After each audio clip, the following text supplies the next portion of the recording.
SPM தேர்வில் 10A பெற்ற மாணவர்களுக்கு மெட்ரிகுலேஷன் திட்டத்தில் இடங்கள் மறுக்கப்பட்டதாக கூறப்படும் புகார்களை கல்வி அமைச்சு திட்டவட்டமாக மறுத்துள்ளது. MCA தலைவர் டத்தோஸ்ரீ விகாசியோங் முன்வைத்த குற்றச்சாட்டுகள் ஆதாரமற்றவை என்று சுட்டிக்காட்டிய துணை கல்வி அமைச்சர் வோங்காவோ தகுதியுள்ள அனைத்து மாணவர்களுக்கும் ஏற்கனவே இடங்கள் வழங்கப்பட்டு விட்டதாக தெரிவித்துள்ளார். ஏப்ரல் 27, ஏப்ரல் 29 ஆகிய தேதிகளிலேயே அந்த 11 மாணவர்களுக்கும் குறுஞ்செய்தி மற்றும் அதிகாரப்பூர்வ இணையதளம் வாயிலாக கல்வி அமைச்சு தானியங்கி முறையில் இடங்களை வழங்கியதை அமைச்சின் ஆவணங்கள் உறுதிப்படுத்துகின்றன. 10A பெற்ற மாணவர்களுக்கு தானாகவே இடம் வழங்கும் அரசின் புதிய கொள்கையினால்தான் இம்மாணவர்களுக்கு வாய்ப்பு கிடைத்ததே தவிர இதில் எவ்வித அரசியல் குறுக்கீடுகளும் இல்லை என வோங்காவோ விளக்கமளித்துள்ளார்.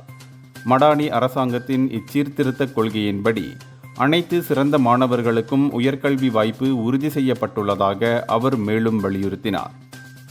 இந்தியர்களின் இதய குரல் மக்களோசை.